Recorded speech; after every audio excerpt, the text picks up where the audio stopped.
Hi, my name is Peter, and I'm going to take you through how to set up ACS. So in the previous video, we provisioned all of the channels. And in this video, we're going to make a start on how to implement the voice channel. So after all of your channels have been propagated, I can go back to channels. And as you can see, I have way more options than I had before. When you go to your phone numbers, all on the bottom, press manage, then you can see that there's just one Microsoft number that is on there.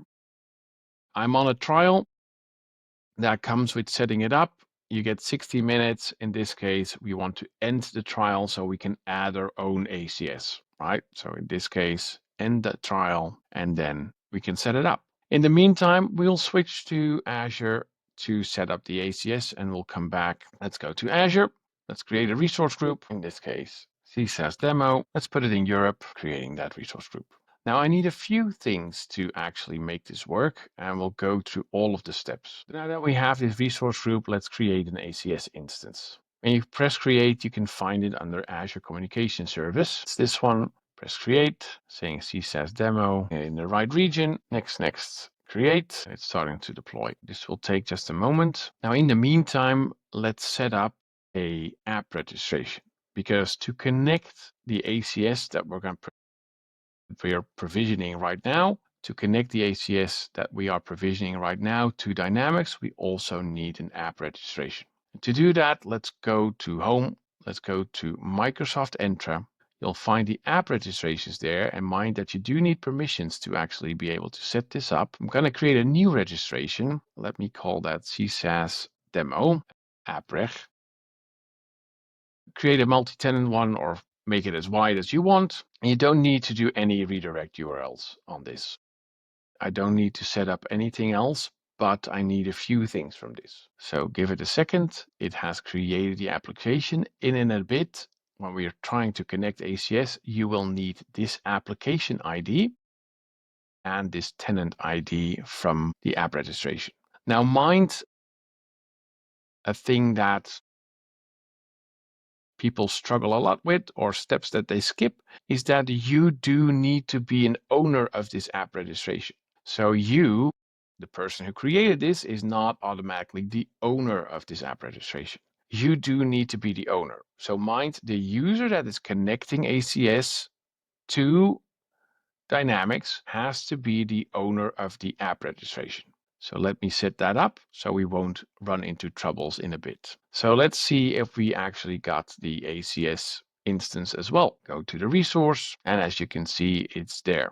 Perfect. Now we are ready to connect it to Dynamics. So we're going back to Dynamics. We're going back and refreshing the screen. The trial has ended, and now I can say let's start and communicate and sync it up to Azure Communication Service. Now there's two ways of doing this. Either we have the new one, which is Teams Unified. This will create a managed ACS for you. So Microsoft will manage the ACS. And you will not pay for the ACS yourself, or you can connect your own ACS. Now mind, this is the one that you want to pick if you want to do all of your phone management inside of Teams. If you're already running Teams, this is the one that we're going to create now. We have more flexibility, and we're also going to be able to use WhatsApp later on, and therefore we need our own ACS. So we're picking this one, picking the use existing resource, and as you can see, I need to fill in a few fields. So let's start with the ACS resource name. We're switching back. Once you're on the ACS, the best place to get all of this information is under Settings on the Property tab. So we need the name. Let's put that in. We need the resource ID. That is this long string. We need the connection string. You'll find the connection string underneath keys. That is this secret key. And then it says that you need an event grid app ID. This is actually not an event grid app ID. This is the app registration ID. So this is the client ID of your app registration. So let's go back to our app registration. We called it CSAS. There we go. And you need the application client ID. This is the one that you need. Now mind, if you're not an owner of this app registration, this will not work.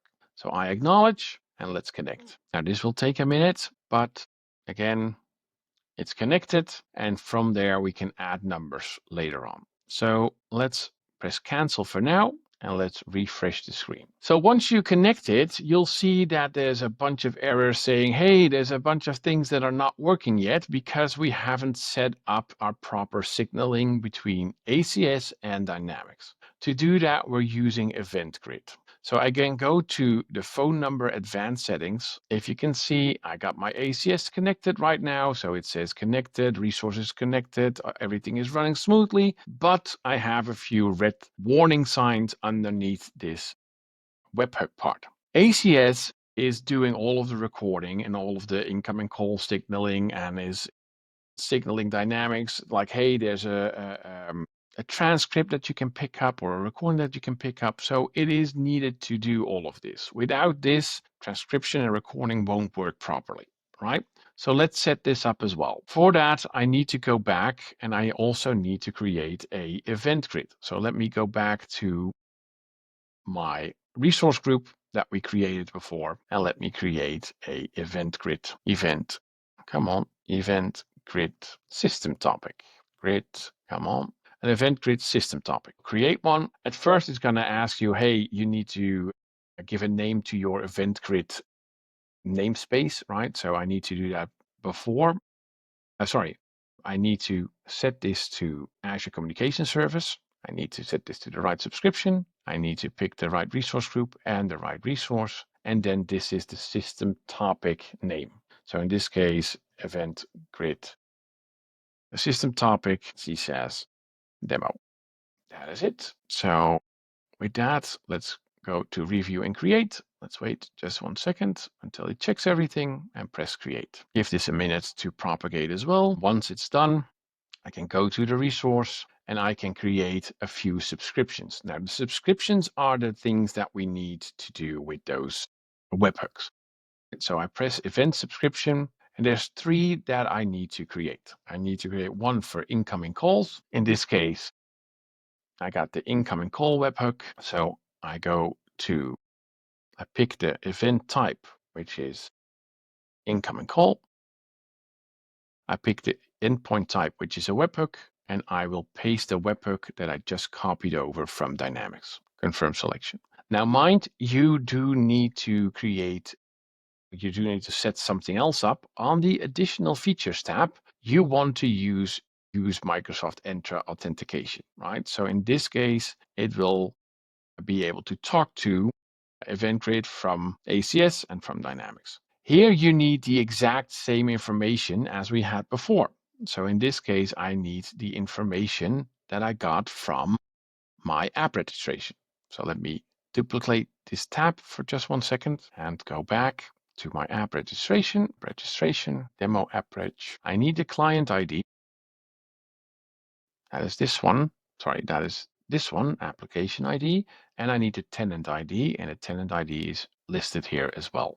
And with that, I can press create. Now I need to do the same thing for the other one, the recording webhook. So let's create one for that as well. Recording. In this case, I need to use the event type recording file status updated. I need to use the endpoint type webhook again. There we go. And again, on additional features, I need to use the Entra ID, the tenant ID, and I need to use the application ID. And again, we press create. Now the final one is for SMS. Again, you only need to do that if you are actually using SMS. So let's copy that, call this SMS. And with that, we have 2 event types. We have the SMS received and we have the SMS report received. Again, with the webhook, there we go. And again, with the Microsoft Entra, the application ID and the tenant ID. Create. Now everything is set up. So if we go back to Microsoft Dynamics, we refresh the screen. Let's do a hard refresh of our browser screen. We should be able to see underneath advanced that everything is now up and running smoothly.